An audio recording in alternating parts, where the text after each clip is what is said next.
rapaz, tudo derretendo aí e dá pra gente tirar algumas movimentações legais aqui. Hoje eu vou gravar o Rumo 100k antes do prazo, que normalmente eu gravo ali no dia 10, dia 12 de todo mês, por dois motivos. Primeiro, porque tem uma oportunidade que eu não queria deixar passar. E segundo, porque no dia 11, 12 e 13 vai cair nas nossas 3 lives que a gente vai fazer aqui. Então no dia 12 ficaria impossível gravar o Rumo 100k porque a gente estará em live. No dia 12 aqui, exatamente, teremos 2 horas de aula ao vivo para te ensinar como que você vai escolher as melhores ações e escolher os melhores fundos imobiliários nesse momento de bolsa. Inclusive, realmente visando aí você aproveitar de oportunidades em momentos delicados, eleição, parará, vai dar para você aproveitar. Então não perde essa live não, que vai ser absurda, viu? E surgiu uma oportunidade que, na minha opinião, não fazia sentido eu não aproveitar dela. E se eu fosse ficar só esperando, isso acontece muitas vezes quando eu gravo Rumo 100k. Às vezes eu fico esperando para gravar só no dia 12, ou às vezes eu quero esperar algum momento específico para poder gravar e fazer mais sentido para vocês, didático, né? E acabo perdendo algumas oportunidades. Isso sempre acontece. Esse é o preço de ter a carteira pública, né? E ao contrário do que muitos pensam, não, eu não tenho outra carteira não. Essa aqui é a minha única carteira, a carteira pública que eu tenho. Essa é a minha carteira pessoal e pública, né?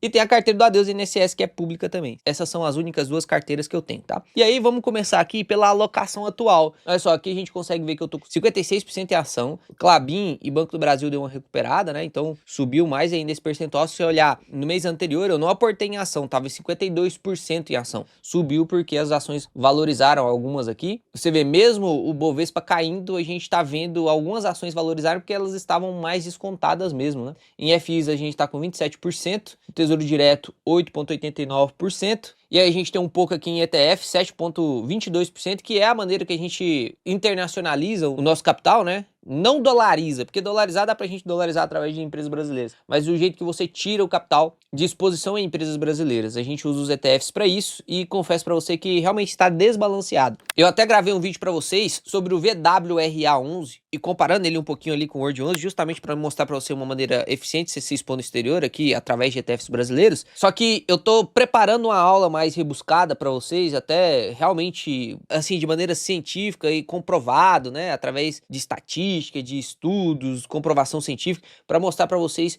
como que dá para você se expor através do Brasil em países no exterior, minimizando taxa, minimizando custo e principalmente fazendo uma alocação efetiva. Afinal, hoje em dia, assim, 80% dos ETFs que a gente for comprar, se obedecem os fatores de fama, Eugênio Fama, vai ter lá a capitalização de mercado. E aí, inegavelmente, você vai ter 80% do seu aporte nas Big 7, 70% nas Big 7, 50% nas Big 7, mas você não consegue ficar fora delas. Então, como que a gente faz para a gente aportar no exterior, mas sem participação da Big 7? Existe uma maneira, né? Inclusive isso eu ensino bastante pra galera ali dentro da mentoria. Você vai ter a capacidade de aprender isso também nas 3 aulas do Projeto I. Não sei se você já fez a inscrição. Se não tiver feito, é nesse QR Code aqui. Então eu vou discutir mais à frente aí em alguns vídeos sobre essa parte de ETFs da carteira, tá? Olhando para proventos da carteira, a gente teve provento no mês passado. Isso aqui quando eu trabalhava de plantão lá em Portela, mais ou menos isso aqui que eu ganhava. Quando eu trabalhava muito, aí eu ganhava isso aqui, ó. 24, 30. Mas isso aqui é loucura, né? Nunca imaginei que eu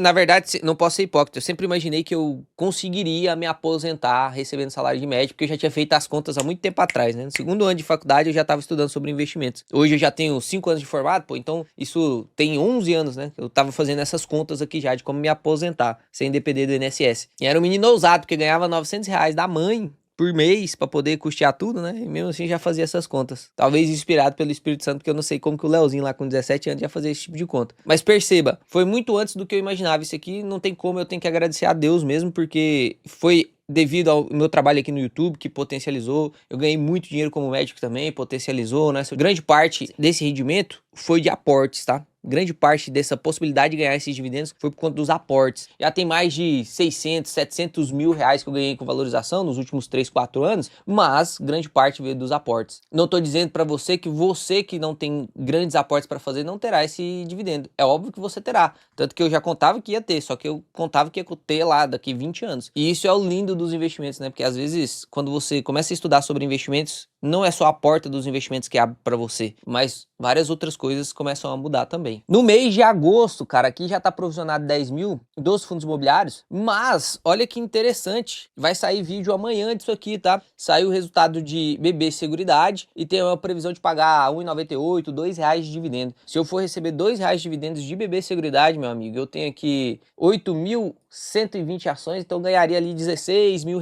só de BB Seguridade, que foi basicamente o que aconteceu aqui nesse março, né? Ó, você vê aqui que eu ganhei R$24 mil, mas 48%, R$11 mil de BB Seguridade. De lá pra cá eu ainda consegui comprar algumas ações antes dela valorizar pra caramba. Então aqui, agosto, provavelmente a gente vai receber bastante dividendo também. E hoje a gente vai fazer algumas movimentações aqui nos FIs. Por quê? Deixa eu mostrar primeiro a minha carteira de FIs aqui para você, que hoje tem 16 ativos. Desses 16 ativos, esses 2 ativos aqui é da carteira do Adeus INSS, tá? Então se você acompanha lá o Adeus INSS, você vai ver que esses 2 ativos é da carteira do Adeus INSS. Como aqui o investidor 10 puxa a sincronização pela B3, aqui não tem como eu separar entre corretoras, pelo menos não por enquanto, né? A Ward vai ter, você vai conseguir fazer isso aqui. Mas na carteira do rumo ao 100k mesmo, a gente teria 14 fundos imobiliários, que seria aqui do GTWR para cima, beleza? Então esse aqui seriam os ativos da carteira do rumo ao 100k. Você vê que eu tô bem concentrado em GGRC, tô bem concentrado em GARI, que soltou um fato relevante agora, recente, bem legal também. Tem tanta coisa saindo, acontecendo agora nessa semana, que fica difícil gravar todos os vídeos, né?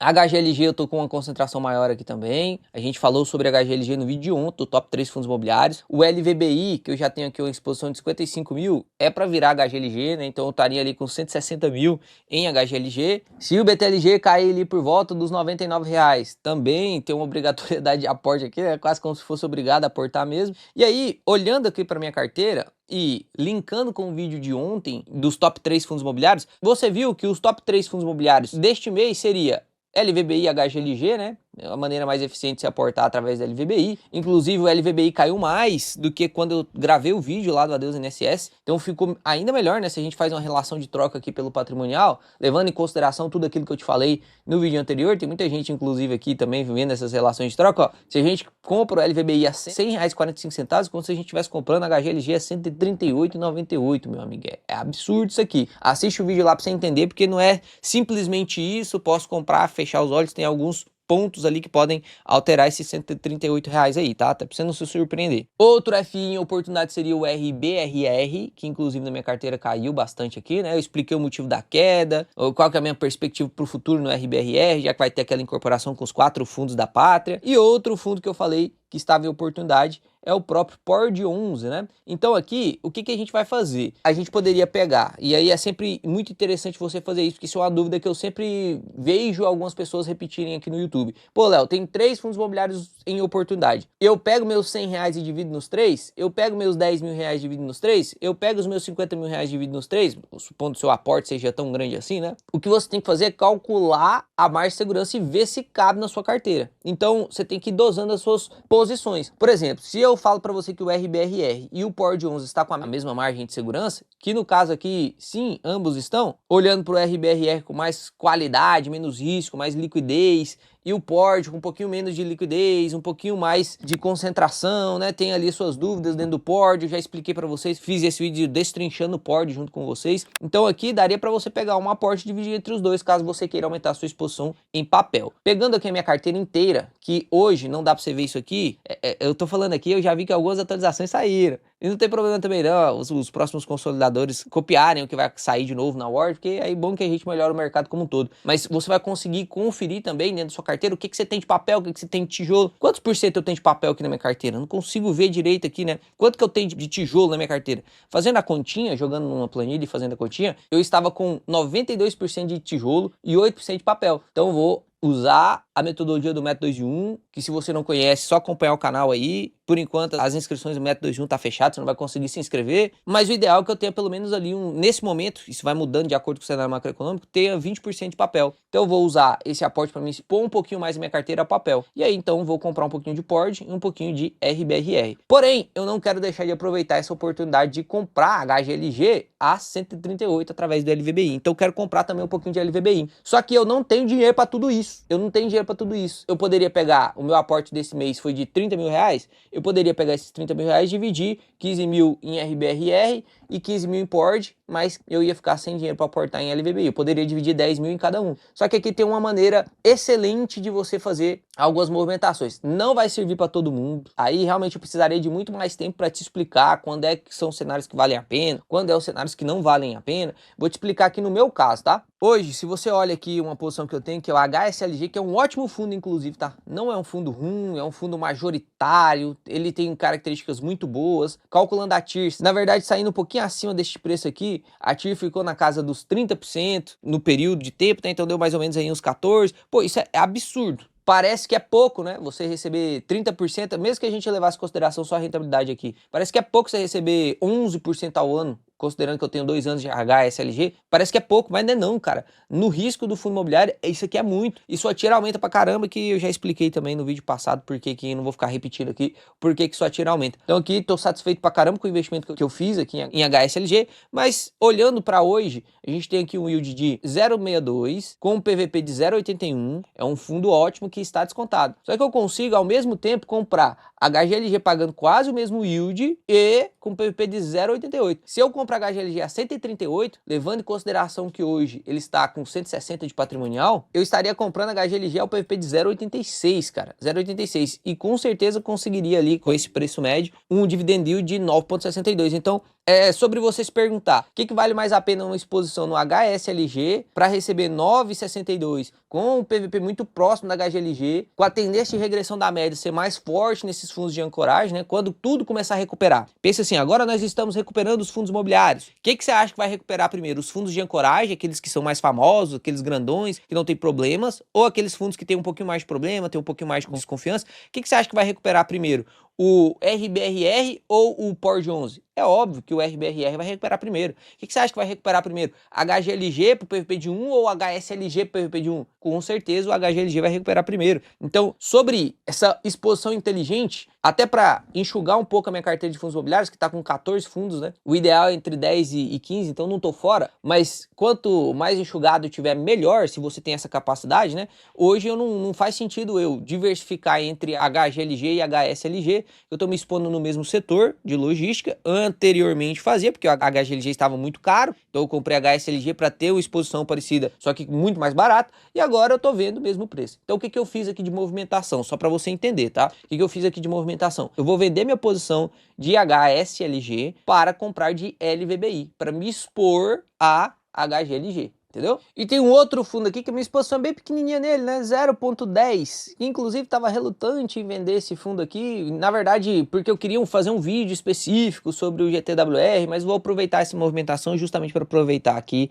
de aportes no LVBI. Então, eu vou fazer a venda também do GTWR. É um fundo monativo, monoinquilino. Não dá para falar que ele é monoinquilino, porque ele tem uma lojinha lá pequenininha, mas grande parte da receita dele, 99% em uns quebradinhos, vem do Banco do Brasil. Então, é o prédiozão que cedia o Banco do Brasil lá em Brasília. E o meu investimento nele também não foi ruim, tá? Não foi ruim. Tá pagando aí 13, 14% há bastante tempo, de maneira recorrente, nunca ficou um mês sem pagar, tem o seu risco. E eu quero sair disso agora de maneira oportuna, porque realmente consigo esse rendimento em outros fundos mais seguros, que não vão correr esse risco de monoinquilino, tá? É uma exposição pequenininha, mas dinheiro é dinheiro, né, galera? Não faz sentido eu deixar. Aí, te pergunto, uma rentabilidade de 51%, ajustado na TIR, se eu não me engano, quando eu ajustei aqui, ficou 57%. 57% ou 62%, não me lembro agora, mas foi um pouquinho maior que isso aqui. Mas leve em consideração essa mesma rentabilidade aqui. Por 4 anos, não dá 4 anos, mas leve em consideração 4 anos, né? Deu 3 anos e uns quebradinhos, vocês conseguem ver que esses aportes foram até públicos aqui, né?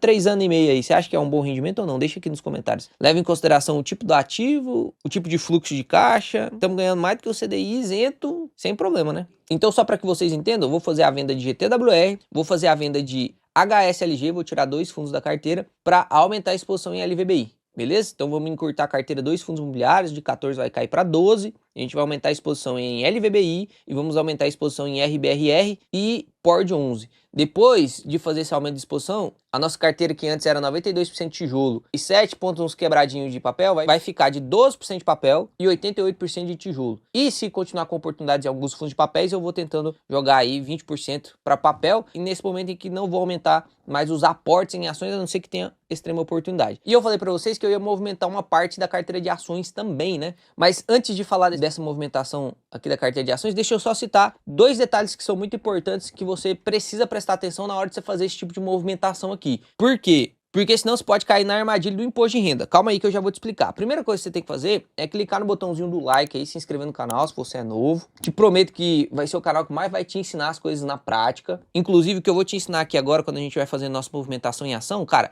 eu tenho certeza que você vai economizar dinheiro pra caramba só assistindo esse vídeo gratuito. E te confesso, pegando 150 mil reais de curso que eu já gastei de investimento, pô, posso dizer que uns 100 mil reais foi de curso grandão, famoso aí, de renda variável e tal, que ensina teoricamente montar seu médio de alocação, que ensina teoricamente você montar sua carteira. E confesso pra você que não tem esse conteúdo, tá? Não tem esse conteúdo que eu vou te passar gratuito aqui. Então se você gostar, considere deixar o like e se inscrever. Considere. Se não quiser também, aí eu vou fazer o quê, né? E o segundo ponto importante é olhar para ver se você tem lucro ou não nesses fundos imobiliários. E eu não falo lucro na rentabilidade, tá? Porque tem muita gente que confunde isso. Apesar de ser muito básico, tem gente que confunde. Nossa, Léo, aqui no HSML eu tive 59% de rentabilidade, eu tenho que pagar imposto quando eu for vender 20% de imposto sobre essa rentabilidade que eu tive? Não, porque o dividendo que compõe essa rentabilidade aqui, ele é isento. Então você vai pagar imposto sobre a variação de cota, tá? Por exemplo, eu aqui comprei HSLG a 91, meu preço médio, e vou vender a 89,64. Ou seja,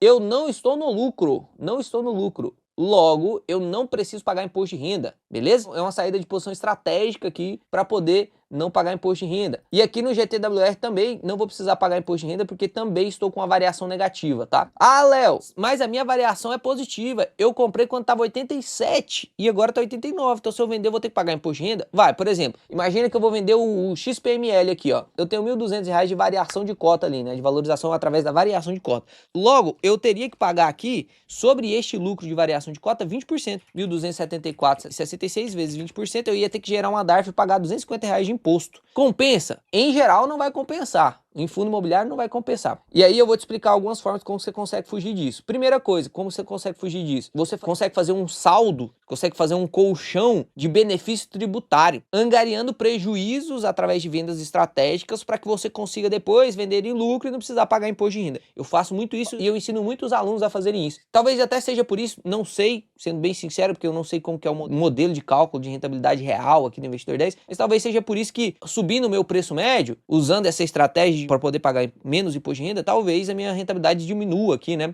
Aqui com o FIC 3 eu fiz essa estratégia. Fiz essa estratégia com o Klabin, fiz essa estratégia com o Taesa. Você vai ver meus preços médios aqui, mas na verdade eles são menores do que isso. Só que pelo preço médio a rentabilidade fica um pouquinho menor, porque eu aumentei o preço médio propositalmente, justamente para poder pagar menos imposto. Eu vou te ensinar assim com maestria, absurdamente, dentro da mentoria. Se um dia você decidir entrar, temos lá 30 aulas só sobre como você driblar imposto. Tem muita gente que perde muito dinheiro e teria uma rentabilidade muito melhor. Assim, papo de dinheiro que vai virar 100 mil, 200 mil só pagando menos imposto. É loucura, é loucura. Daria pra você fazer isso. Eu vou te explicar, inclusive, uma forma aqui nas ações também. Mas nos fundos imobiliários você tem que ficar esperto com isso, beleza? Depois eu posso fazer uma aula só sobre isso pra não gastar o tempo aqui do rumo ao 100k. Então, discutido isso, a gente já vai depois fazer as operações ali no Home Broker, você vai me acompanhar. Mas eu tenho que discutir algo com vocês aqui sobre ações também. Tá? Um dia eu gravei um vídeo para você ensinando você a fazer desmembramento de units, porque as units agora, se você vender, você não consegue mais a isenção tributária sobre elas. Você só consegue aquela isenção tributária movimentando menos de 20 mil, que é lei, né? Menos de 20 mil reais movimentados por mês em ações, em vendas, você consegue, mesmo que tenha lucro, você consegue isenção do imposto de renda. Então eu te ensinei aqui no canal, em algum momento, em algum vídeo, fazer esse desmembramento, que eu fiz isso junto com vocês. Inclusive, se eu entro aqui no meu portfólio na EQI, ó, e abro aqui as minhas ações, você consegue ver que eu não tenho SAPRE 11, ó, só tenho SAPRE 4. E aqui no Investidor 10 ainda aparece SAPRE 11, porque provavelmente, eu não sei qual que é o problema que tem ali na B3 na hora de puxar esses dados, mas apesar de ter feito o desmembramento e não ter mais SAPRE 11, é que fica aparecendo SAPRE 11, né? E aí provavelmente minha carteira atualizou e puxou o SAPRE 11 de novo. Aí nem vou arrumar de novo, porque daqui a pouco ó, o consolidador da Word vai sair e não vai ter esses problemas. Se Deus abençoar e quiser, né? Vamos fazer o máximo aqui. Estamos dando os 320% que eu dou aqui no canal lá nesse consolidador da War também. E aconteceu a mesma coisa com o Klabin 11, né? Klabin 11 eu não tenho 16.500. Eu tenho, na verdade, 15.400. O resto eu tenho de Klabin 4. Porque eu peguei um pedaço das minhas Klabin 11 e fiz o desmembramento justamente para poder ensinar para vocês como fazer. Então eu não tenho todo aquele volume ali de Klabin 11. Eu desmembrei Klabin 11 para Klabin 3 e Klabin 4, né? A cada Klabin 11 eu ganhei uma Klabin 3 e 4, Klabin 4. E aí agora eu posso fazer a venda tanto da 3 quanto da 4, se eu tiver lucro e isento de imposto de renda de 20 mil. Vou te mostrar um detalhe aqui, por exemplo. Ó, se você ver aqui, a gente tem um limite de isenção de 20 mil reais por mês, certo? E no mês de julho eu fiz venda de uma empresa que tem na minha carteira no valor de 19.855 justamente para ficar nesse limite de isenção. Então, mesmo eu tendo feito 3 mil reais de lucro, eu não precisei pagar imposto. Beleza? E a mesma coisa eu fiz aqui em agosto também, ó. Tem um limite de isenção de 20 mil e eu fiz uma venda de 13 mil reais. Qual foi a empresa que você vendeu, Léo, para poder angariar esse benefício tributário, né, que dá para você fazer? Aqui eu tô explicando por cima, mas se Deus permitir e a gente for junto para mentoria, você vai aprender isso aqui na prática junto comigo, eu vou te ensinar a fazer inclusive com a sua própria carteira, a gente vai olhar e ó, aqui faz sentido fazer isso, aqui não faz. Então aqui no caso, se você der uma olhada aqui dentro da corretora mesmo, eu já não tenho mais Klabin 3 nem 4. E a Klabin 11 que eu tenho não é 16.500, né? As 1.500 ações que eu tinha de Klabin 11, eu comprei ali no preço médio de 3,30, 3,40. E agora a Klabin voltou a subir aí, né? 3,60. Eu tive um lucrinho, fui vendendo aos pouquinhos justamente para não pagar imposto de renda nessa isenção. E aí eu tô então com um dinheirinho, que eu fiz a primeira venda lá no dia 29/7 e fiz a segunda venda agora. E peguei todo esse dinheiro que eu tinha em Klabin 4, que era 33 mil reais, para comprar uma outra empresa. Porque eu tô com a minha carteira desbalanceada em ação, então se eu quiser aproveitar de alguma oportunidade, não tem problema, eu posso aproveitar, posso desbalancear, respeitando a banda de desbalanceamento. Só que se eu puder trocar por posições mais eficientes, igual, por exemplo, HSLG por LVBI ou HGLG direto, já se eu quiser exposição já em HGLG, eu consigo fazer essa troca eficiente, né? Sem precisar pagar tributo, nem nada do tipo. Isso aqui não é recomendação nem de longe para você ficar movimentando sua carteira, porque eu não gosto de movimentar a carteira. Eu não fico fazendo isso aqui o tempo todo, não. É só quando realmente tem oportunidade e com clareza você tem que fazer isso para pagar o mínimo de tributo, o mínimo de taxa possível. Porque se você paga muito tributo, paga muita taxa, em geral não vai nem valer a pena você fazer essas movimentações. Só que eu gravei um vídeo aqui pro canal que pouca gente deu atenção, que foi esse vídeo aqui, ó, de TIM versus Vivo. Parece pouco sexy, né, esse vídeo? Mas, cara, a gente descobriu uma coisa muito interessante aqui nesse vídeo. A Ward, como sempre, mostrou a TIM recentemente nos rankings, então quando uma empresa que não tá no ranking aparece no ranking, pô, você tem que ficar esperto, ou é porque ela tá descontada porque é ruim, ou é porque ela realmente ficou boa o suficiente para aportes. Aí eu fui abrir, li o relatório de TIM que saiu já do segundo trimestre, então aquele vídeo ali de TIM versus Vivo, já é considerando os relatórios dos últimos trimestres agora, tá? Desse segundo trimestre, já saiu o resultado. Já li, já fiz a análise lá junto com você, tanto de TIM quanto de Vivo, a gente comparou elas, e segundo o guidance de TIM distribuição, cara, a gente tá com yield projetivo de TIM de 11,4%. Então, como eu já tenho uma exposição grande em Klabin e essas 15 mil ações e 400 aqui que eu tenho em Klabin é pela exposição que eu fiz através das minhas opções, lembra lá da venda de puts? Se você me acompanha há mais tempo, você já vai lembrar disso aí. Então, como eu já tenho grande exposição em Klabin, eu tirei essa parte de Klabin 3, Klabin 4 da carteira e vou alocar em TIM.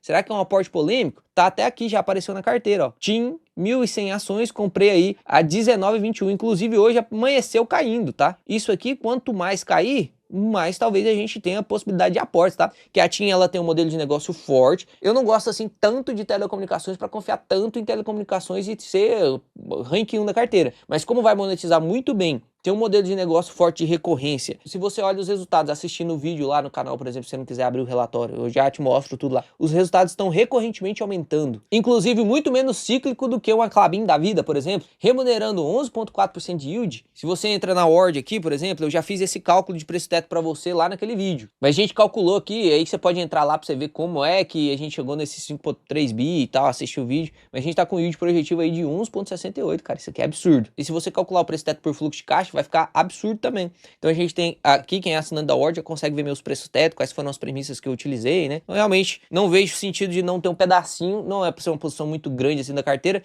mas não vejo sentido de não ter um pedacinho de TIM nesses preços. E se continuar caindo, talvez eu compre um pouquinho mais, com o aporte do bolso mesmo, né? Então já justificando todos os aportes, com um vídeo de TIM Vivo, tem que assistir o vídeo de TIM versus Vivo e tem que assistir o vídeo do top 3 fundos imobiliários ontem, porque literalmente eu comprei a ação que eu analisei e comprei os 3 fundos imobiliários que eu falei sobre eles ontem. Eu não quero que você venha aqui e só compre porque eu comprei, pelo amor de Deus, isso aqui não é recomendação de investimento, nunca na sua vida eu queria, assim, eu sei que muita gente vai usar isso, mas eu oro e peço ao Papai do Céu todos os dias para que você se torne um investidor inteligente e independente, que você não dependa nem de mim, nem de ninguém para poder fazer seus aportes. Você consiga analisar os seus aportes de maneira independente. É isso que eu tento fazer aqui no canal. E é isso que eu faço dentro da mentoria. Pô, tem um monte de depoimento aí da mentoria falando sobre, pô, como que eu consigo investir agora? Olha a minha rentabilidade. Tem gente que consegue rentabilidades maiores do que a minha lá. E talvez você não tenha condição financeira de participar da mentoria. Já passei por isso também. Se você não tem capacidade financeira de fazer parte da mentoria, não faz sentido você fazer parte da mentoria. É melhor você não fazer mesmo. Por isso que eu tô fazendo o Projeto Yield. Vai ser 3 dias de live te ensinando ali. Você vai sentir um gostinho da mentoria. Vou te passar muito conhecimento ali.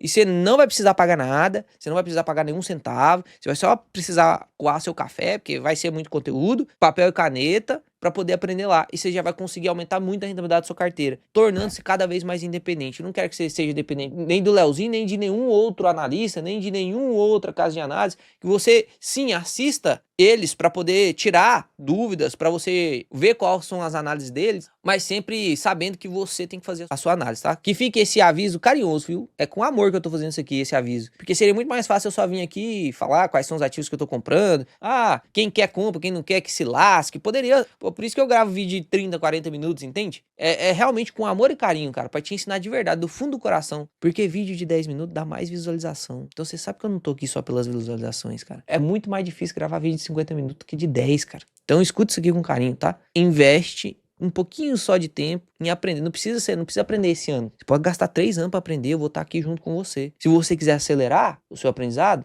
de graça, você se inscreve aí no Projeto Yield. Tá aqui o QR Code, o link na descrição tá aí. Então aqui só para mostrar para vocês quais foram as movimentações, né? Você viu aqui que eu vendi Klabin, no caso, os 13 mil reais de Klabin aqui, deste mês. E lá no dia 29 eu vendi também Klabin, tá? Aí eu deixei aportado em LFTB, essa venda de Klabin aqui, até o dia de hoje, né, para poder fazer esse aporte. O LFTB é excelente para reserva de oportunidade nesses casos. Então, o que que eu fiz? Aqui dos aportes, vendi Klabin para comprar TIM, né? Você vê aí que foi com aporte de TIM. E vendi GTWR e HSLG para comprar LVBI, PORD e RBRR. Assim que a carteira atualizar, você vai ver ali as exposições, mas foram esses os aportes desse rumo ao 100k. Pareceu muito movimentado, mas não é tanto movimento assim não, tá? Eu só comprei mais do que eu já tenho e a única ativo novo aqui da carteira mesmo é TIM, tirando um pouquinho de exposição de Klabin para TIM, aproveitando um pouco do lucro da Klabin aqui, que a gente pegou ela muito descontada, beleza? Fiquem com Deus, Papai do Céu abençoe vocês, amanhã vai ser um vídeo brabo aqui. Eu não sei se eu gravo o vídeo sobre a BB Seguridade, ou se eu gravo um outro vídeo que eu tô em mente aqui que vai ser brabo demais também. Mas eu tenho certeza que você vai gostar pra caramba do vídeo de amanhã. Fiquem com Deus. Até amanhã.